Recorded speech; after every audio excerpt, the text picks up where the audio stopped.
Hi hello ಎಲ್ರೂ ಹೇಗಿದ್ದೀರಾ? ನಾನು ನಿಮ್ಮ ಪ್ರೀತಿಯ ಮನೆ ಮಗಳು ಗೀತಾ.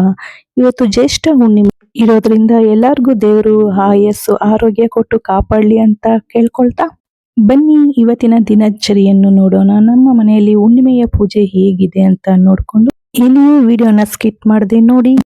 ದೇವ್ರ ಮನೆಯಲ್ಲಿ ಹೂವಿನ ಅಲಂಕಾರ ಮಾಡೋದಕ್ಕೆ ಮುಂಚೆ ಹೂಗಳಿಗೆಲ್ಲ ನೀರಿನ ಪ್ರೋಕ್ಷಣೆ ಮಾಡ್ಕೊಬೇಕು ಸ್ನೇಹಿತರೆ. ಯಾಕಂದ್ರೆ ಮಡಿ ಮೈಲ್ಗೆ ಇಲ್ದೆ ಹೂವ ಕಿತ್ತು ನೆಲದಲ್ಲೆಲ್ಲ ಹಾಕೊಂಡು ಕೋಣಿಸಿ ಕಟ್ಟಿ ಮಾರಿರ್ತಾರೆ.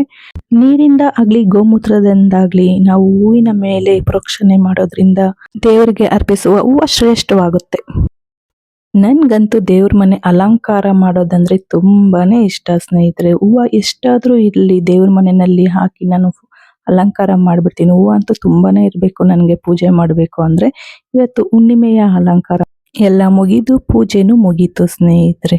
ನಮ್ ದೇವ್ರ ಮನೆ ಚಿಕ್ಕದಾಗಿದೆ ಆದ್ರೂ ನೋಡಿ ನಮ್ಮ ದೇವ್ರ ಮನೆ ಅಲಂಕಾರ ಹುಣ್ಣಿಮೆಯ ಪೂಜೆ ಹೇಗಿದೆ ಅಂತ ನೋಡಿ ನಮಗೆ ಕಮೆಂಟ್ ಬಾಕ್ಸ್ ಅಲ್ಲಿ ಕಮೆಂಟ್ ಮಾಡಿ. ನಮ್ಮ ಹೆಣ್ಮಕ್ಳಿಗೆ ಅಮಾವಾಸ್ಯೆ ಹುಣ್ಣಿಮೆ ಹಬ್ಬ ಹರಿದಿನ ಅಂದ್ರೆ ಏನೋ ಒಂಥರ ಸಡಗರ. ಬೆಳಗ್ಗೆ ಬೇಗ ಎದ್ದು ಸ್ನಾನ ಮಾಡಿ ಪೂಜೆ ಮಾಡಿ ಅಡುಗೆ ಮಾಡೋದ್ರಿಂದಾನೇ ಅವರು ತುಂಬಾ ಸಂತೋಷ ಪಡ್ತಾರೆ. ಅವ್ರಿಗೇನೋ ಒಂಥರ ಆನಂದ ಅನ್ಸುತ್ತೆ ಅದೇ ಕೆಲಸದಲ್ಲಿ. ಯಾರೇ ಹೆಣ್ಮಕ್ಳು ಆಗ್ಲಿ ಪೂಜೆ ಮಾಡುವಾಗ ಸ್ನಾನ ಮಾಡಿ ಹಾಗೆ ದೇವ್ರ ಮನೆಗೆ ಹೋಗ್ಬೇಡಿ. ಮೊದಲು ನೀವು ರೆಡಿಯಾಗಿ ಅರ್ಶಿನ ಕುಂಕುಮ ಇಟ್ಕೊಂಡು ಏನೇ ಹೂವಾಗ್ಲಿ ಒಂದು ಹೂವಾಗ್ಲಿ ತಲೆನಲ್ಲೇ ಇಟ್ಕೊಂಡು ಪೂಜೆ ಮಾಡೋದಕ್ಕೆ ದೇವ್ರ ಮನೆಗೆ ಹೋಗ್ರಿ ಸ್ನೇಹಿತರೆ. ನನ್ನ ಪೂಜೆ ಎಲ್ಲ ಮುಗ್ದಿದ್ದಾದ್ಮೇಲೆ ಅಮಾವಾಸ್ಯೆ ಹುಣ್ಣಿಮೆ ದಿನ ನಮ್ಮ ಹಸುಗಳಿಗೂ ಸ್ನಾನ ಮಾಡಿಸಿ ಪೂಜೆ ಮಾಡೋ ಒಂದು ಅಭ್ಯಾಸ ಇದೆ. ಹಾಗಾದ್ರೆ ವಿಷಯಕ್ಕೆ ಬರೋಣ ಬನ್ನಿ ಸ್ನೇಹಿತರೆ. ವಿಷಯಕ್ಕೆ ಹೋಗಕ್ ಮುಂಚೆ ನಮ್ಮ ಚಾನೆಲ್ನ ಸಬ್ಸ್ಕ್ರೈಬ್ ಮಾಡಿ ಬೆಲ್ ಐಕನ್ ಕ್ಲಿಕ್ ಮಾಡಿ ಸ್ನೇಹಿತರೆ. ನಿಮ್ಮ ಮನೆಯಲ್ಲಿ 2 ಹಸು ಇದ್ರೆ ಸಾಕು. ಗ್ಯಾಸ್ ಸಿಲಿಂಡರು ಬೇಡ, ಸೌದೆ ಒಲೆನೂ ಬೇಡ. ಆರಾಮಾಗಿ ರುಚಿಯಾದಂತ ಅಡುಗೆನ ಮಾಡ್ಕೊಂಡು ಸವಿಬಹುದು. ಒಂದು ಈಸಿ ಮೆಥಡ್ ಆಗಿ ನಿಮ್ಗೆ ತೋರಿಸ್ತೀನಿ ಬನ್ನಿ ಸ್ನೇಹಿತರೆ. ಹಸುವಿನ ಸಗಣಿ ಇದ್ರೆ ಸಾಕು, ನಾವು ಆರಾಮಾಗಿ ಅಡುಗೆ ಮಾಡ್ಬೋದು ಒಂದು 20 ಜನಕ್ಕೆ.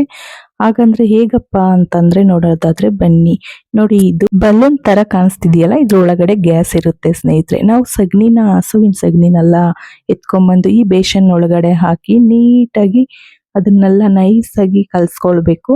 ಉಂಡೆ ಇರಬಾರ್ದು. ನೀಟಾಗಿ ನೀರು ಬಿಟ್ಕೊಂಡು ನೈಸಾಗಿ ಕಲ್ಸ್ಕೊಂಡು ಸಗಣಿನ ಅದ್ರೊಳಗಡೆ ಒಂದು ಕ್ಯಾಪ್ ಕೊಟ್ಟಿರ್ತಾರೆ. ಆ ಕ್ಯಾಪನ್ನ ಮೇಲಕ್ಕೆ ಎತ್ತಿದ್ರೆ ಸಾಕು, ನಾವು ಕಲ್ಸಿರೋ ನೀರೆಲ್ಲನೂ ಆ ಬೆಲೂನ್ ಒಳಗಡೆನೆ ಹೋಗ್ಬಿಡುತ್ತೆ.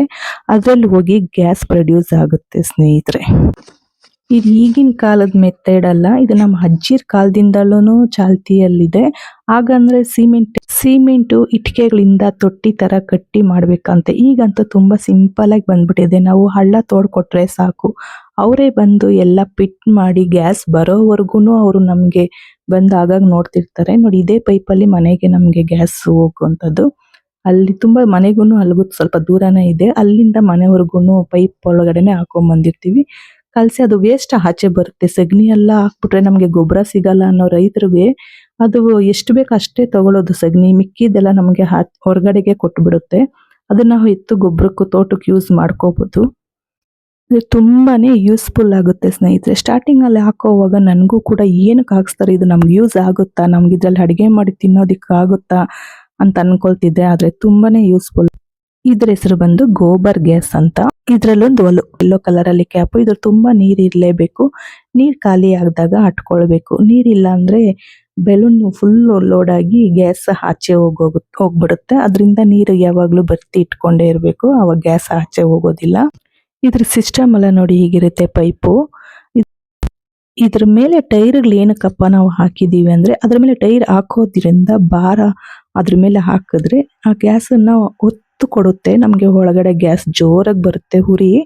ಅಲ್ಲಿ ಟೈರ್ ಇಲ್ಲ ಅಂದ್ರೆ ಓಪನ್ ಇರುತ್ತಲ್ವಾ, ಒಳಗಡೆ ಸ್ವಲ್ಪ ಗ್ಯಾಸ್ ಅಷ್ಟಾಗಿ ಜೋರಾಗಿ ಉರಿಯೋದಿಲ್ಲ. ಸ್ಟವ್ ನಮ್ಗೆ ತುಂಬಾ ಜೋರಾಗಿ ಉರಿಯುತ್ತೆ ಸ್ಟವ್. ತೂಕ ಟೈರ್ ಅದ್ರ ಮೇಲೆ ಹಾಕಿದ್ರೆ ಉರಿ ಜೋರಾಗಿ ಬರುತ್ತೆ. ಅಲ್ಲಿ ಗ್ಯಾಸ್ ಕೊಡೋದ್ರಿಂದ ಇಲ್ಲಿ ಸ್ಟವ್ ಜೋರಾಗಿ ಉರಿಯುತ್ತೆ. ನಮ್ಗೆ ಎಷ್ಟು ಜೋರಾಗಿ ಬೇಕಾದ್ರೂ ಇನ್ನಷ್ಟು ಭಾರ ಅದ್ರ ಮೇಲೆ ಎಷ್ಟು ಭಾರ ಹಾಕಿದ್ರೆ ಅಷ್ಟು ಜೋರಾಗಿ ಇಲ್ಲಿ ಉರಿತಾ ಇರುತ್ತೆ. ಸ್ಟವ್ ಜೋರಾಗಿ ಉರಿಲಿ ಅಂತ ಬಲೂನ್ ಮೇಲೆ ನಾವು ಟೈರ್ಗಳನ್ನ ಹಾಕಿರ್ತೀವಿ ಸ್ನೇಹಿತರೆ. ನಾವು ಒಂದು 12,000 ಕೊಟ್ಟಿದ್ವಿ ಅಷ್ಟೇ ಇದಕ್ಕೆ. ಅವರೇ ಬಂದು ಎಲ್ಲ ಫಿಟ್ ಮಾಡಿ ಹೋಗ್ತಾರೆ. ನಾವು ಹಳ್ಳ ಮಾತ್ರ ತೋಡ್ಕೊಟ್ವಿ ಅಷ್ಟೇ. ಅವರೇ ಎಲ್ಲ ಗ್ಯಾಸ್ ಬರೋವರೆಗೂ ಅವರೇ ಬಂದು ಆಗಾಗ ಚೆಕ್ ಮಾಡ್ಕೊಂಡು ಹೋಗ್ತಿರ್ತಾರೆ. ಅಂದ್ರೆ ತುಂಬಾನೇ ಯೂಸ್ಫುಲ್ ಆಗುತ್ತೆ ನಮಗೆ. ಆರಾಮ್ಸೆ 20 ಜನಕ್ಕೆ ಅಡುಗೆ ಮಾಡಿಬಿಡ್ಬೋದು. ನೋಡಿ ಎಷ್ಟು ಜೋರಾಗಿ ಉರಿತಿದೆ ಸ್ಟವ್ ಅಂತಂದ್ರೆ. ಗ್ಯಾಸ್ ಸ್ಟವ್ ಕೂಡ ಇಷ್ಟು ಜೋರಾಗಿ ಉರಿಯೋದಿಲ್ಲ, ಅಷ್ಟು ಚೆನ್ನಾಗಿ ಉರಿಯುತ್ತೆ. ಯಾರ್ಯಾರಿಗೆ ಬೇಕಾದ್ರೆ ಈ ಗೋಬರ್ ಗ್ಯಾಸ್ನ ಹಾಕ್ಸ್ಕೊಳ್ರಿ. 2 ಹಸು ಇದ್ರೆ ಸಾಕು, ಆರಾಮಾಗಿ ಮಾಡ್ಕೊಳ್ಬೋದು. ಇಲ್ಲಿಗೆ ನಮ್ಮ ವಿಡಿಯೋ ಮುಗಿಸೋ ಸಮಯ ಬಂದಿದೆ. ಇದುವರೆಗೂ ನಮ್ಮ ವಿಡಿಯೋನ ತಾಳ್ಮೆಯಿಂದ ನೋಡಿದಂತ ನನ್ನ ಪ್ರೀತಿಯ ಸಬ್ಸ್ಕ್ರೈಬರಿಗೆ ಧನ್ಯವಾದಗಳು. ಮತ್ತೊಂದು ವಿಡಿಯೋದಲ್ಲಿ ಸಿಗುಮ. ಅಲ್ಲಿವರೆಗೂ tata, bye bye, see you.